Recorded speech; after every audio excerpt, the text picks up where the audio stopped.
Vamos a hablar ahora un ratito con el diputado nacional Pedro Galimberti, que tiene la generosidad de atendernos para charlar sobre un tema que cuando lo vi planteado en los términos que lo vi planteado en las redes sociales de Galimberti, en la red de Twitter, PJ Galimberti, una sigla un tanto raro para un dirigente radical, PJ Galimberti, me movilizó a hacerle esta entrevista.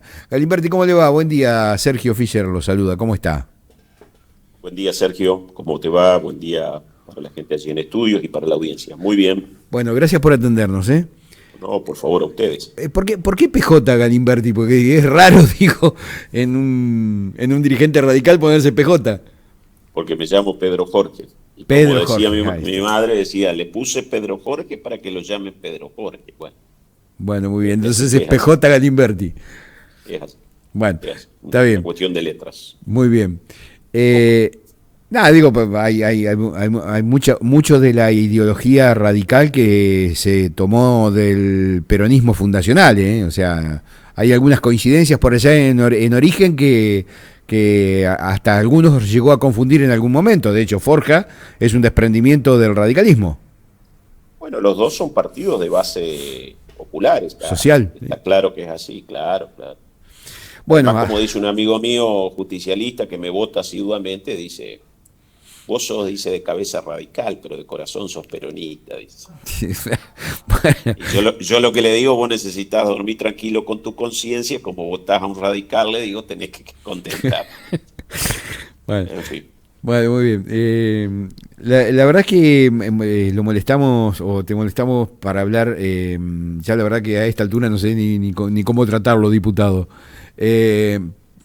Pero lo molestamos para hablar de un tema que me llamó la atención y por eso me movilizó a hacer este reportaje, de la forma en la que se encara el debate, o que usted encaró en su red social, en PJ Galimberti, en Twitter, el tema del debate por las universidades. Ahí estamos viendo parte de su exposición en la última sesión.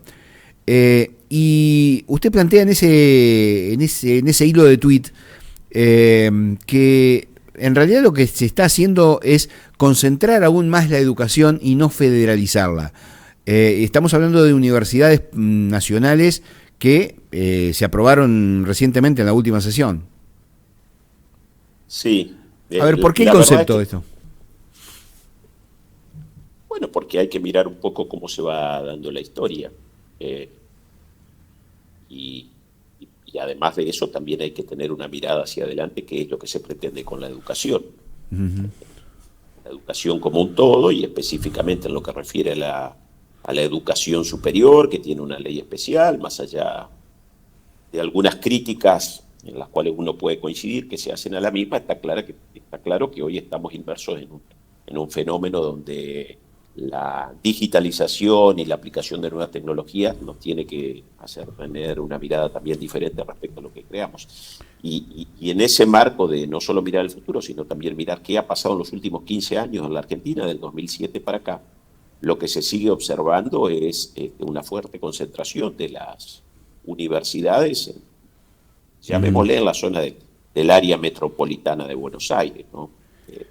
Entonces, más allá de la cuestión estrictamente vinculada a universidades nacionales o a otros temas, como también nos pasó con impuestos a ganancias, el debate de esta semana, yo soy un fuerte defensor del federalismo y creo que esa lucha histórica que nació en los albores del surgimiento de la patria se mantiene en cada uno de los temas. Cuando uno mira del 2007 hacia acá, y entre los proyectos que el otro día tuvieron 5, que tuvieron media sanción en la Cámara de Diputados de la Nación, al Congreso le corresponde crear las nuevas universidades nacionales, un pequeño párrafo, pero importantísimo. De esas 5 que se votaron, 4 están concentradas allí en un radio de 30 kilómetros. ¿Se entiende lo que estoy diciendo, no? Sí, claramente. Tenemos una en Pilar, una en Ezeiza, una en Tigre, y una en lo que es un instituto, que es el de Madre de Plaza de Mayo, ahí en la ciudad de Buenos Aires, en pleno centro. Un lugar que está recontra superpoblado de universidades, y donde además están todos los medios de transporte para que la gente se mueva. Vos tenés el colectivo, que está altamente, el transporte local, interjurisdiccional, que está altamente subsidiado, tenés el subte, tenés el tren, y en esos lugares seguimos, y la política continúa poniendo universidades en esos lugares. Y la verdad es que ese fenómeno de la concentración, desde el 2007, hoy hay 8 proyectos de universidades, 5 se votaron el otro día que tienen media sanción en diputados, hay 3 más, entre otras está justamente la de la nacionalización de una parte de la UADER, que tienen esta mirada. No es el caso de la UADER específicamente vinculada a la cuestión de geográfica de concentración, pero cuando uno mira en estos últimos 15 años, el fenómeno que teníamos se ha concentrado aún más. 17 de las últimas 27 universidades están ubicadas en la Ciudad Autónoma de Buenos Aires y en la provincia de Buenos Aires. En serio, no tenemos nada para decir al respecto. Claro. En serio creemos que esta es una manera de buen desarrollo en términos federales. Claro. Por supuesto, después ingresa el tema de, bueno, la gente está concentrada allí y demás, pero está bien, pero el desarrollo puede venir de diferentes circunstancias. Pero además, yo insisto, ¿no? Hay que tener una mirada donde además hoy la tecnología ofrece innumerables oportunidades de educación para entidades o instituciones, como puede ser una universidad nacional, que ya están creadas. Bueno, la verdad es que a mí, me llamó la atención gratamente la posición suya, justamente porque, a ver, si hay algo que hay que atender es la demanda en el interior y no seguir nutriendo a los grandes conglomerados de migración interna, digamos, porque así como en algún momento se llevó el trabajo al conurbano bonaerense, hoy se está haciendo lo mismo con la educación, es decir, concentrando todo en el conurbano, que después termina no pudiendo resolver absolutamente nada, porque genera demanda tras demanda, digamos. Es como le pasó acá al área metropolitana, a Colonia Avellaneda, que le metieron 800 viviendas y de la noche a la mañana no tenía cómo abastecer de un camión recolector de residuos. Bueno, eso que pasa allí en el Gran Paraná, por llamarlo de alguna manera, también acontece en la Argentina, ¿no? Esto que yo decía hace un ratito. Si vos te parás en un punto equidistante ahí, entre la Ciudad Autónoma de Buenos Aires, Tigre, Pilar y Ezeiza, hay 4 de las 5 que se votaron el otro día, diputado. Te parás ahí en un lugar equidistante, 30 kilómetros a la redonda, tenés la creación de 4 nuevas universidades en la Argentina. Fondos de todos los argentinos para un lugar prácticamente específico, que evidentemente lo que hace es seguir concentrando, en este caso, la oferta educativa. Y la educación superior son oportunidades para el desarrollo del interior. Y obviamente se pueden formar lugares en términos de educación, investigación, todo lo que implica en realidad la creación de una universidad, que seguimos con ese afán de concentrarlos por el solo hecho de que están las personas en determinado lugar. Cuando tranquilamente eso puede ser atendido, por ejemplo, a través de nuevas sedes de universidades que ya están existentes, que esto también es una posibilidad que hay que ampliar, ni siquiera digo explorar, porque es absolutamente posible, y que significan el desarrollo educativo sobre la base de estructuras que ya tenemos, y dejar las nuevas creaciones para, sobre todo, aquellos lugares que están más alejados de los grandes centros de población en la Argentina. Sabemos que esto no es compartido por todos, pero nosotros creemos que es absolutamente necesario alertar de estas consecuencias. Una vez que una universidad está creada, la manera de que no esté más es que el Congreso de la Nación vote su extinción, y todos sabemos que eso no va a acontecer. Por eso me parece que hay que ser absolutamente criteriosos y con una mirada de futuro de lo que pretendemos hacer con la educación superior en la Argentina. Pedro, la pregunta que me surge, a ver, aquellos que estamos más o menos involucrados en esta historia del trabajo de la política, sobre todo en términos legislativos, digo, a que hemos seguido o sabemos cuál es la evolución de un proyecto, de una iniciativa.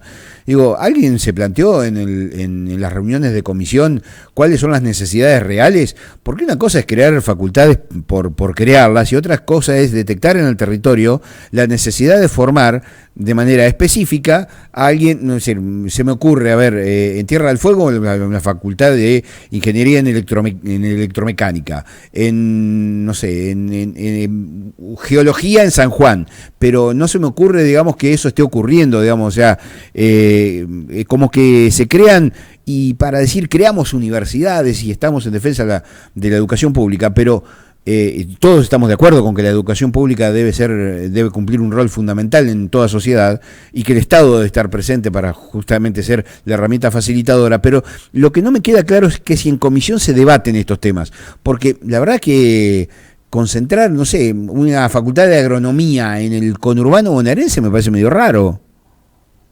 Sí, se debaten, pero la verdad que no con la suficiente amplitud. Yo no integro la Comisión de Educación, no obstante lo cual sigo de manera asidua cómo van avanzando.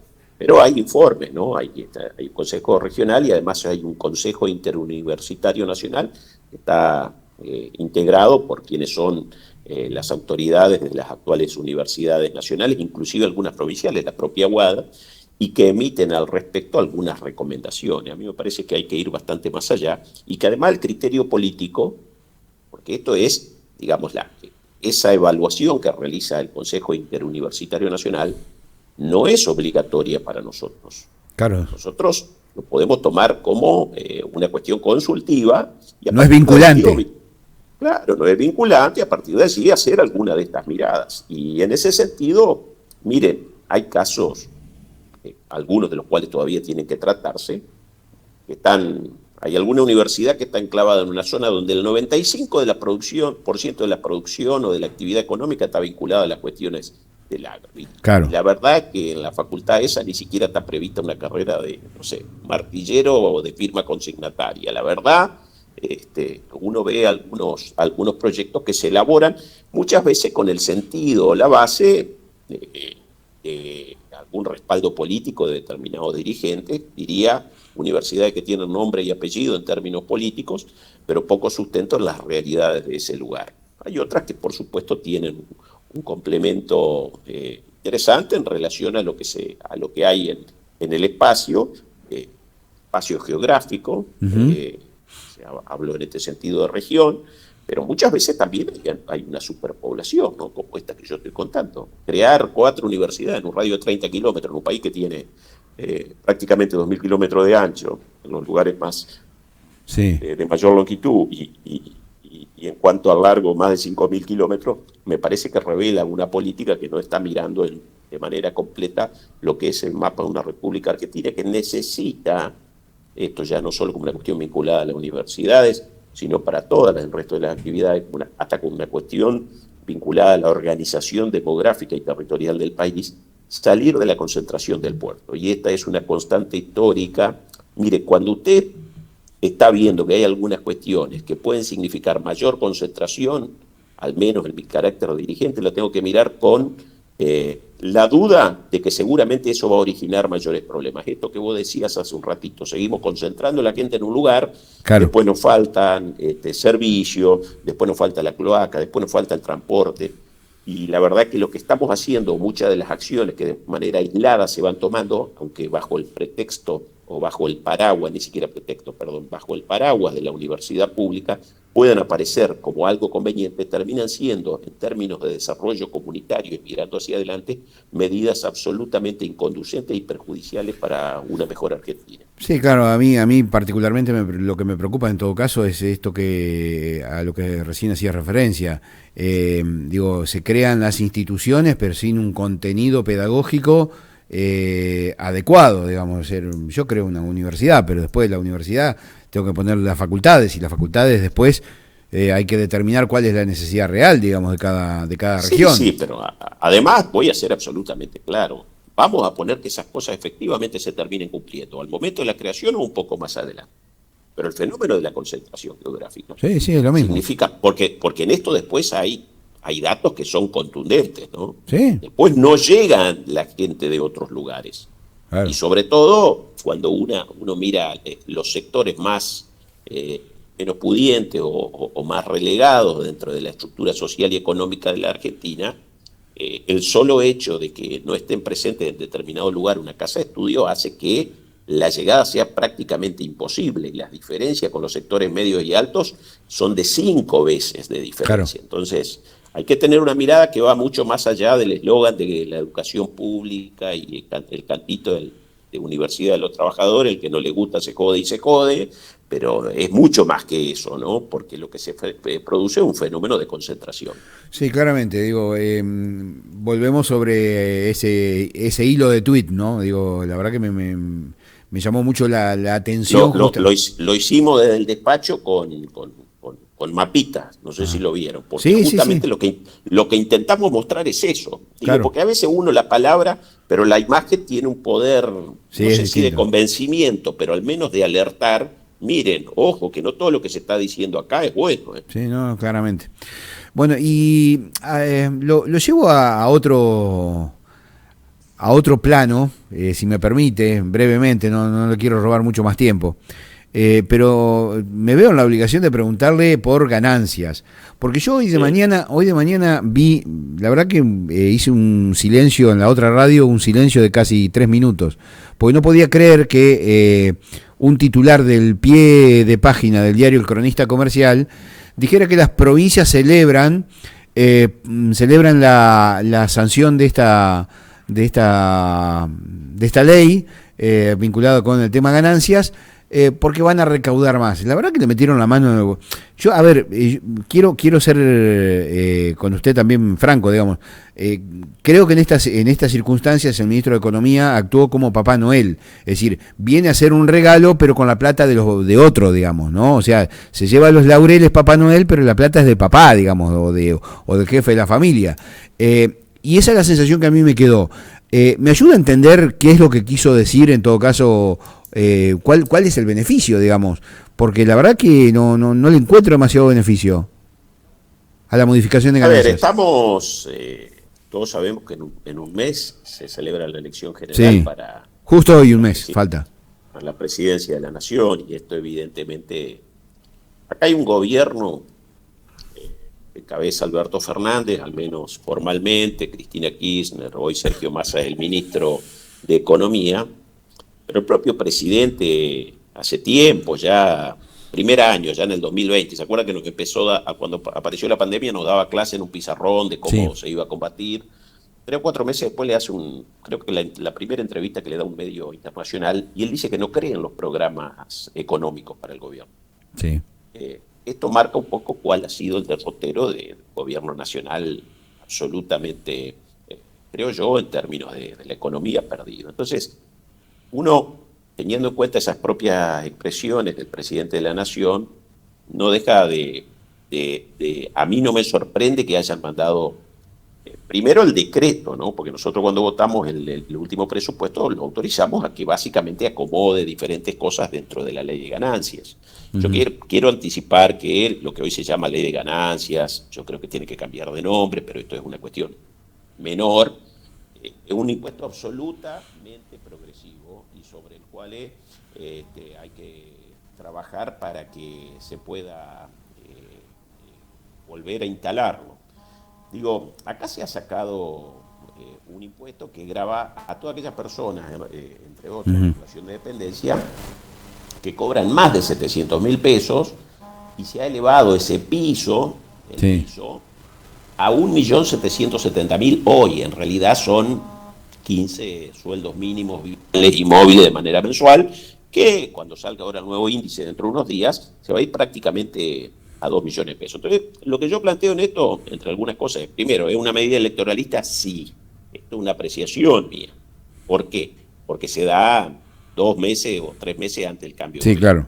No lo hicieron durante 3 años, 9 meses, ahora se desesperaron. Entran a nombrar algunas modificaciones, inclusive nosotros votamos algunas modificaciones para aumentar lo que es el piso, muchas veces denominado mínimo no imponible, no es eso técnicamente, pero en realidad es un impuesto que es muy bueno, que está aplicado en la mayor parte de los países del mundo y sobre el cual hay que trabajar. ¿En qué hay que trabajar? En las escalas. Claro. Básicamente, ¿qué porcentaje se aplica? ¿A partir de cuándo? Es un impuesto que debieran pagarlo todos aquellos que tienen mayores ingresos a partir de determinado monto, que habrá que hacerlo. Nosotros, mire, estamos trabajando en un proyecto.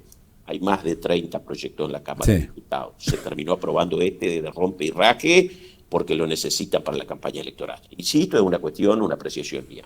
Desde el punto de vista histórico, cuando el dinero, este es un impuesto que se coparticipa más del 60%. Sí, el 61, para ser específico. Sí, claro, exactamente. Entonces, yo ayer le hacía un informe a los intendentes de nuestro espacio político y le decía claramente, para el año que viene, en base a las informaciones de la Oficina de Presupuesto del Congreso, más algunos calculitos que hicimos de mi despacho, para la provincia de Entre Ríos son 13.000 millones menos. En mi ciudad, en Chajarí, son 400 millones menos que van a llegar. Esto sobre la base del cálculo, teniendo en cuenta que estamos en una época de una inflación muy alta, con lo cual los números se pueden distorsionar, pero que desde el punto de vista real termina siendo menos dinero para nuestro pueblo. Esto no es lo que no le están diciendo a la gente. Claro. Entonces, es una ley, una media sanción que ha tenido esta ley que es absolutamente perjudicial, una vez más, para el federalismo. Y voy a decir algo que pasa a lo largo de la historia. Cuando el dinero se va a Buenos Aires y los mecanismos institucionales, la coparticipación institucional gotea día a día, esto es muy importante, cuando no vuelve, después el gobernador o el intendente tiene que ir a suplicar para que el funcionario nacional de manera discrecional le dé algo, porque esto es lo que va a pasar. Sí. En el 2019, Entre Ríos reclamó, ¿se acuerdan? Después que Macri, después de las PASO, hizo alguna movida, bueno, la provincia de Entre Ríos encabezó, la Corte Suprema le dio la razón. Ahora no van a hacer nada. Esto es lo que pasa. Sí. Entonces, hay que pelear por estas cosas, hay que pelear por una buena ley. Como concepto general yo aún concuerdo y que creo que los trabajadores, yo no participo del eslogan de que el salario no es ganancia. Yo creo que los altos ingresos deben tributar. Sí. Una persona que es soltero, que no tiene cargas de familia, que cobra 1,5 millones de pesos, ¿en serio no tiene que poner un peso para sostener la escuela pública y los hospitales públicos en esta provincia? ¿En serio? ¿Vamos a defender eso? No. Y por si fuera poco, uno podría decir, mire, el Estado de la Argentina es fantástico, tenemos dinero, podemos hacerlo, cosa que puede ser estudiable, pero no. Lo que estamos haciendo es agrandar el déficit. ¿Sabe a quién va a terminar golpeando esto? Sí, a los sectores más menores, a los sectores menores de ingresos. Sí. Esto es inflación clarito, porque nosotros acá vamos a tener que emitir, no tenemos otra alternativa. Entonces, la verdad es una medida absolutamente desacertada, electoralista, es regresiva y por sobre todas las cosas es propia de un gobierno que le ha dicho que no cree en su máximo representante, que es el presidente de la Nación, que no cree en los planes económicos. Entonces dictaron un decreto en función de la delegación que teníamos en el presupuesto, y no solo eso, sino que avanzan con un proyecto de ley que le va a quedar al próximo gobierno. Un verdadero disparate. Pedro, la verdad que da para seguir hablando largo porque después empiezan los desequilibrios que hay, autónomos que pagan ganancias de 180.000 pesos. Hoy le van a dar, sí, yo no quise ni entrar en eso, pero hoy además seguramente Massa, que está en campaña, le va a dar a romper noticia? Una vez más la piñata. La piñata cada vez que se rompe emisiones, yo quiero avisarle a la gente. Este país sale con esfuerzo, con medidas razonables, consensuadas, no sale con los extremos queriendo hacernos ver que los de la derecha son malos, los de la izquierda son peores. No. Necesitamos raciocinio, necesitamos trabajo y esfuerzo para salir adelante como país.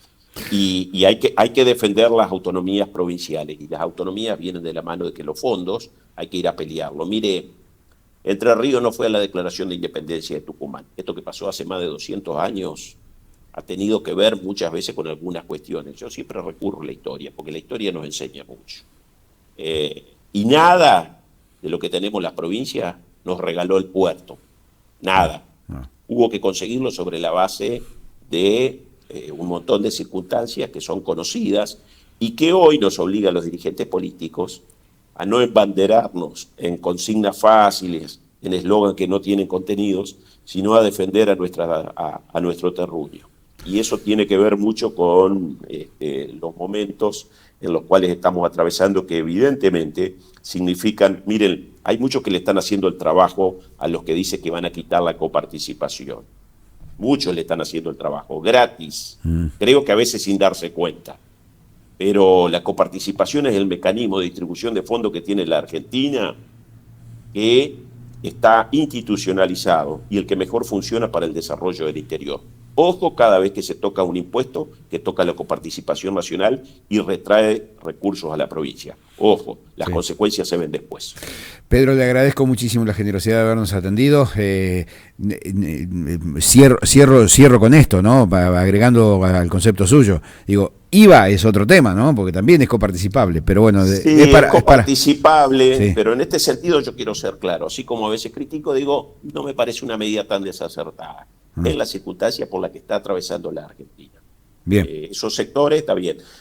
A ver, se habla de que se quita el IVA, en realidad es una reducción mínima.